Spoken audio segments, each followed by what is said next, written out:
I dream about him every night. That's what she texted her assistant after booking me under a fake name and making me beg for approval. I was her revenge fantasy and her regret. 3 days ago, I discovered my ex-girlfriend Isabella has been orchestrating an elaborate revenge scheme for 6 months. She's been booking me for private training sessions, humiliating me and paying me ridiculous amounts of money, all to see if I'd crawl back to her. Plot twist: I never stopped loving her and she never stopped loving me. I'm Jay, 29, certified personal trainer in Seattle. This story is going to sound insane, but I need outside perspective because I'm drowning in confusion and old feelings I thought I'd buried. Isabella Rodriguez and I dated in college. She came from a working-class family. Her mother cleaned offices at night. Her father worked construction. I was the scholarship kid from foster care who tutored rich students for grocery money. We fell in love authentically, or so I thought. Isabella was brilliant, ambitious, always talking about changing the world through technology. I was just trying to survive each semester. Senior year, I broke up with her. Told her I needed to focus on my career, that we were holding each other back. The truth? I felt like I was drowning watching her get accepted to prestigious MBA programs while I struggled to afford textbooks. She had this beautiful, stable family who welcomed me with open arms, and I had nothing. No connections, no safety net, no future that looked anything like hers. I convinced myself she deserved better than someone with no family, no background, no real prospects. After graduation, my life imploded spectacularly. I dropped out of my master's program when the financial aid ran out, worked dead-end retail jobs, spent 2 years battling depression. Eventually, I discovered fitness helped my mental health, got certified as a personal trainer. It's honest work and I'm good at it, but it's not exactly the career I dreamed of. Meanwhile, Isabella built a tech startup that sold for millions. She became a successful venture capitalist, the kind of woman who gets featured in Forbes. Everything I knew she would become. 6 months ago, this woman named Victoria Sterling started booking me for expensive private sessions at Elevation Fitness, this exclusive gym downtown. She paid $2,000 per session, which is insane money for personal training. I didn't recognize her immediately. She transformed completely. Designer workout clothes, perfect makeup even during cardio, this commanding presence that made everyone in the gym stop and stare. But during our first session, she accidentally called me by my old college nickname, Jay Bird. Only one person ever called me that. I should have confronted her then. Instead, I kept taking her money and pretending I didn't know who she was. Maybe I was curious. Maybe I missed her more than I wanted to admit. Maybe I needed the money too badly to care about my pride. For 6 months, Isabella has been systematically humiliating me during our sessions, making me demonstrate exercises in degrading positions while she filmed for form reference, spilling protein shakes on me and laughing it off, designing impossible workout routines that left me gasping and shaking, then acting disappointed in my performance, treating me like hired help while paying me enough to cover my rent. I told myself it was just business. Rich people are weird, right? But deep down, I knew exactly what she was doing. She was getting revenge for how I left her, and I was letting her because some part of me felt like I deserved it. Last week, she left her phone behind after a session. I know I shouldn't have looked, but I did. The text messages to her assistant destroyed me. Phase 2 is working perfectly. She's still too proud to quit, but I can see her breaking down. I need to know if she ever really loved me or if I was just convenient while she figured out her life. There were other messages too. Screenshots of my social media from years ago, tracking my failed relationships, my career struggles. She'd been watching my life fall apart from a distance, and when she saw I was working as a trainer, she couldn't resist. But here's what's messing with my head in those same messages. She was asking her assistant to research mental health resources for foster youth. She's been quietly funding initiatives for kids like I used to be. And there was one message that made me cry. I dream about him every night. I just need to know if he ever really loved me. I've been staring at my phone for 3 days, typing and deleting responses. Part of me wants to storm into her next session and call her out for this twisted game. Part of me wants to disappear and never see her again. But the biggest part of me wants to tell her the truth, that I never stopped loving her, that leaving her was the biggest mistake of my life, that I've spent 5 years wondering if she ever thinks about me. Reddit, I'm completely lost. Is this revenge, or is this her twisted way of testing if I'll fight for her? Should I confront her or just quit and walk away? I have a session with her tomorrow, and I don't know if I can keep pretending I don't know who she is. So Reddit, AITA for letting my ex-girlfriend humiliate me for money when I knew exactly what she was doing. And what the hell do I do now? Update 1. Holy shit, Reddit. I can't believe I'm back here so soon, but you all were right, this wasn't about revenge at all. It was about something much more complicated and heartbreaking. First, thank you for all the advice on my original post. The comments calling this financial abuse and psychological manipulation hit hard. You were right that no amount of money was worth my dignity. But some of you also picked up on something I was too scared to admit, that maybe Isabella was hurting just as much as I was. I spent the entire week before our session reading every comment, going back and forth between anger and heartbreak. By the time Thursday rolled around, I decided to confront her. I was terrified, but I couldn't keep living in this weird limbo where we both pretended she was just another client. Let me give you more context about our relationship first, because I think it matters. Isabella was always the ambitious one, but she was also the caretaker. She paid for my textbooks when financial aid didn't cover them, brought me food during finals when I was too broke to eat properly, helped me navigate the financial aid office bureaucracy. At the time, I was grateful. Looking back, I realize now I felt like a burden she was trying to rescue, and it crushed whatever pride I had left. She never made me feel less than, but I made myself feel that way. When she got into Wharton and Stanford for her MBA, I watched her celebrating with her family and felt like I was watching someone's life I could never be part of. Her parents treated me like their own son, but I kept thinking they were just being polite to Isabella's poor girlfriend. The confrontation happened after our session last Thursday. I'd planned this whole speech, but when the moment came, I just blurted out, "I know who you are, Isabella, I know what you're doing, and I know you read my texts." Her mask slipped instantly. For 6 months, she'd been this polished, controlled version of herself. But when I said her name, she crumbled. She sat down on the gym bench and started crying, and suddenly she looked exactly like the 22-year-old girl I fell in love with. "I've been tracking your life through social media for years," she admitted. "I knew about your struggles, your depression, when you became a trainer. When I saw you were working here, I couldn't resist. I told myself it was about getting closure, but really I just wanted to be near you again." I sat down next to her, and we just stared at each other for a long moment. Then she said the thing that broke my heart. "I never understood why you left. You said you needed to focus on your career, but then you dropped out of grad school. You said I deserved better, but you never let me choose. For 5 years, I've wondered if you ever actually loved me or if I was just someone convenient while you figured out your life." That's when I finally told her the truth. "I left because I was terrified you'd realize I wasn't good enough. You had everything: family, connections, a future that looked like something out of a magazine. I had nothing. I thought if I left first, at least I'd keep some dignity." She looked at me like I'd slapped her. "Jay, I built my entire company thinking about you. Every late night, every investor meeting, every success, I imagined showing you that the girl you thought wasn't worth staying for became someone worth choosing. But when I finally had the power to find you, I realized I was just as scared of rejection as you were." We talked for 3 hours in that empty gym. She told me about her dating life, a string of relationships with successful women who reminded her of who she thought I could have become. I told her about my journey through depression, how I'd found purpose in helping others get healthy, how fitness had literally saved my life. "I hired other trainers too," she confessed. "Not just you. I was trying to fill this void, trying to understand what I was missing, but none of them were you." The most painful part was when she asked, "Did you ever love me, really love me, or was I just a safe place to land while you figured out who you wanted to be?"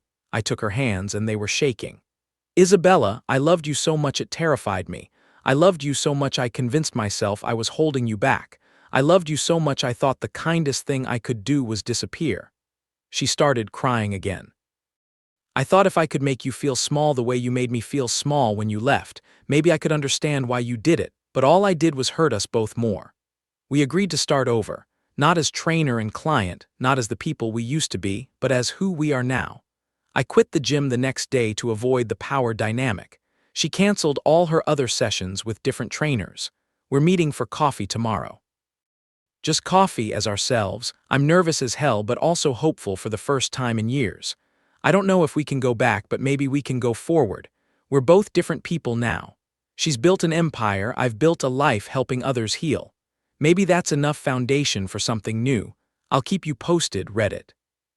Thank you for helping me see that sometimes the scariest thing isn't being left, it's staying and fighting for what you want. Update 2. Reddit, I'm back with another update that has me questioning everything again. Isabella and I have been rebuilding our relationship slowly, but now she's thrown me a curveball that feels like it could either be genuine or another elaborate test. First, the good news. Our coffee dates have been incredible. We've been meeting twice a week for the past 3 weeks, just talking and rediscovering each other. She's opened up about her dating life over the years. Apparently, she has a type, and that type is successful women who remind her of who she thought I could have become. Lawyers, doctors, other entrepreneurs. She said she kept looking for me in other people and could never understand why none of them felt right. I've shared my journey through depression, how I found purpose in helping others get healthy, how fitness became my therapy before I could afford actual therapy.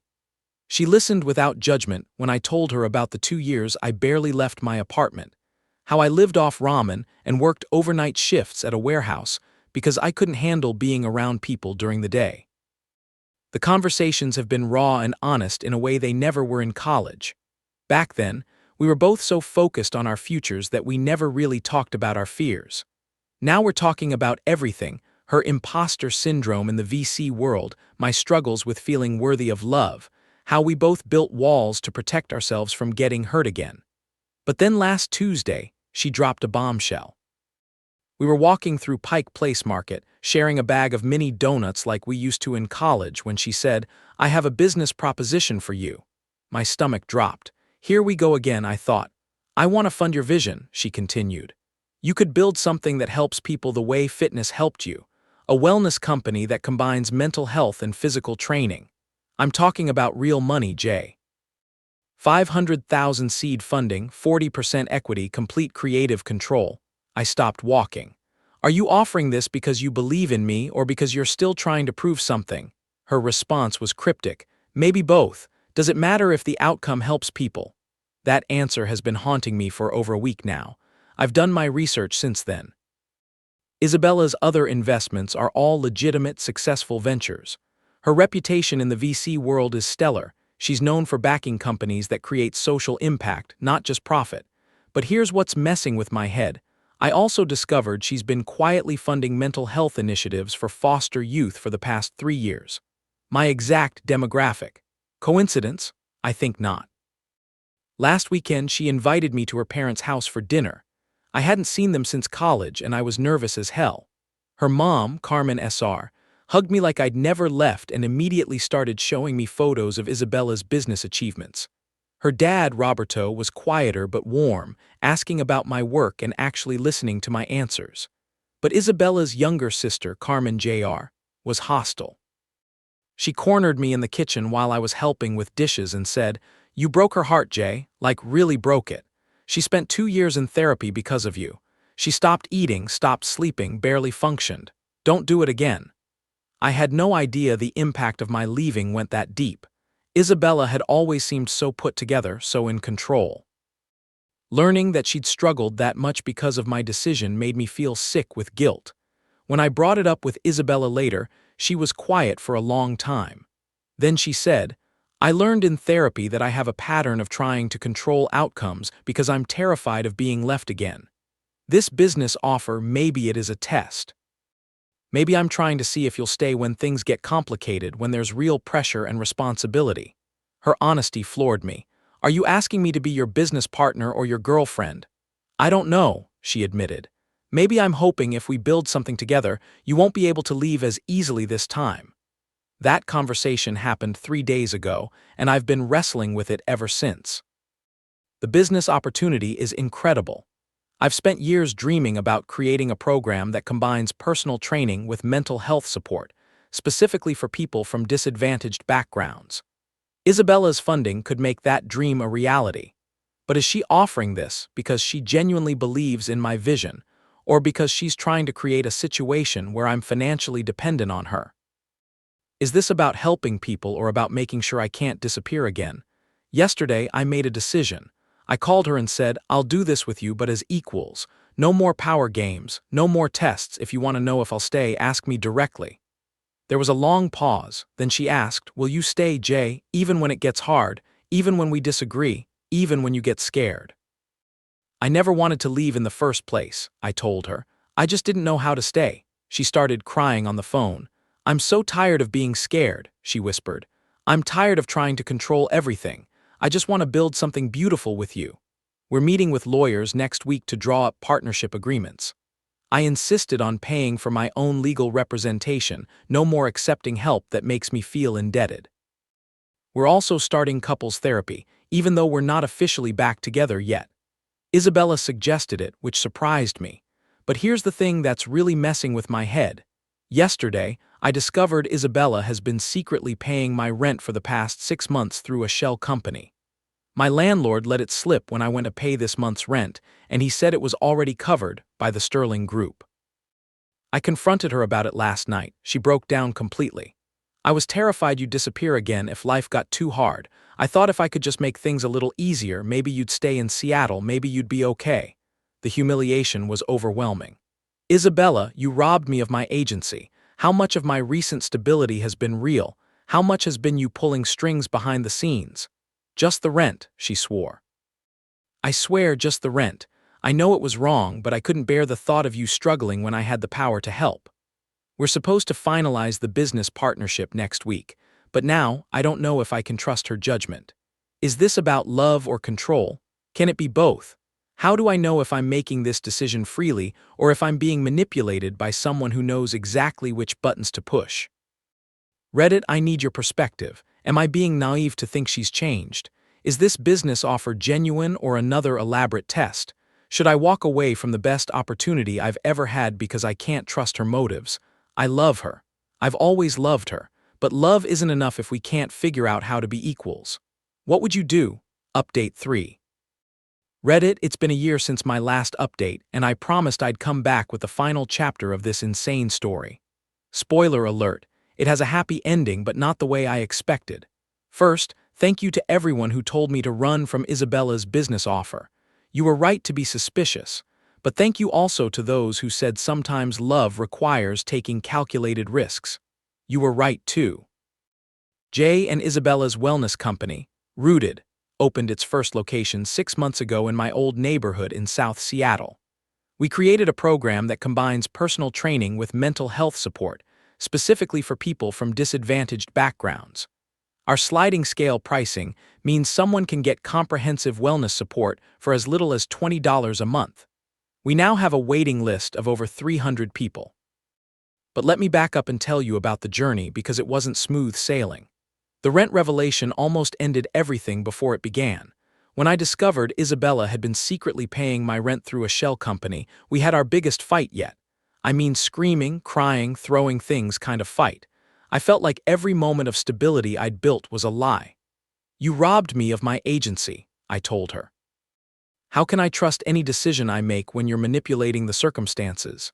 She broke down completely. I was terrified you'd disappear again if life got too hard. I thought if I could just make things a little easier, maybe you'd stay in Seattle, maybe you'd be okay. I know it was wrong, but I couldn't bear watching you struggle when I had the power to help. That fight led to our first couples therapy session, even though we weren't officially back together. Dr. Martinez helped us understand that Isabella's need to control outcomes came from deep abandonment fears, while my need for complete independence came from years of feeling like a burden. You're both trying to protect yourselves from being hurt, Dr. Martinez observed. But you're hurting each other in the process. It took 3 months of weekly sessions before we could even discuss the business partnership rationally. During that time, I insisted on paying Isabella back every penny of the rent money. She tried to refuse, but I was adamant. I took on extra clients, worked weekends, ate ramen for 2 months straight. When I finally handed her the check, she cried. I'm not paying you back because I don't appreciate what you did, I explained. I'm paying you back because I need to know I can take care of myself. I need to know that if I choose to be with you, it's because I want to, not because I need to. We established new boundaries. No more secret financial help. No more surprise interventions. If Isabella wanted to support me, she had to ask first. If I needed help, I had to ask for it directly instead of suffering in silence. The business partnership became our testing ground for these new dynamics. We brought in a neutral third party to mediate our planning sessions. Isabella had to learn to offer input without trying to control every decision. I had to learn to accept her expertise without feeling diminished. Our biggest test came 8 months ago when a major investor, Davidson Capital, tried to force us out of our own company. They'd invested heavily in our second round of funding, then attempted a hostile takeover when they realized our social mission was cutting into potential profits. Isabella's first instinct was to fight dirty. She had connections, dirt on Davidson's other investments, ways to destroy them financially. I can end their careers, she told me, pacing around our shared office space. They have no idea who they're messing with. But I had a different approach. We don't win by becoming like them, I said. We win by being better. Instead of corporate warfare, we rallied our community. Our clients, employees, and local partners launched a grassroots campaign supporting us. The hashtag Rooted in Community went viral. People shared stories about how our programs had changed their lives. Local news picked up the story. The public support was overwhelming. Our company's valuation tripled overnight. Davidson backed down, and we maintained control. More importantly, we proved to ourselves that we could face adversity as true partners, not as controller and controlled. That's when Isabella proposed. Not with some grand gesture or public spectacle, but during a quiet moment after we'd successfully defended our company. We were sitting in our office at 2 a.m., exhausted but victorious, eating Chinese takeout from paper containers. "Jay," she said, "I used to think love was about control or tests or proving worth, but you taught me that love is about choosing each other every day, especially when it's hard. Will you marry me?" I said yes, but I insisted we plan the wedding together. No surprise parties, no elaborate schemes, just us making decisions as partners. We moved in together 6 months ago, not to some penthouse, but to a converted warehouse in Georgetown where we both have space to work and create. Isabella learned to cook badly. I learned to let her spoil me occasionally without feeling guilty. We adopted 2 rescue dogs, Machi and Biscuit, who became our company mascots. The wedding was 3 months ago. We got married in the gym where we first reconnected, surrounded by clients who had become family. My foster siblings attended, the chosen family I'd built for myself over the years. Isabella's parents walked us both down the aisle because, as Carmen S.R. said, "You're like a son to us," her mom said. "We've loved you since college." Our company now has 3 locations and has helped over 800 people. We've created a scholarship program for foster youth pursuing fitness careers. I speak at conferences about mental health and entrepreneurship. Isabella still does VC work, but now she focuses exclusively on companies with social impact missions. People ask if I regret the years we lost, the pain we caused each other. Honestly, no. I think we needed to become who we were meant to be separately before we could be together. Isabella had to learn she was worthy of love without needing to control it. I had to learn I was worthy of love without having to earn it. We're talking about kids now, maybe through adoption. We want to give some kid the family we both needed.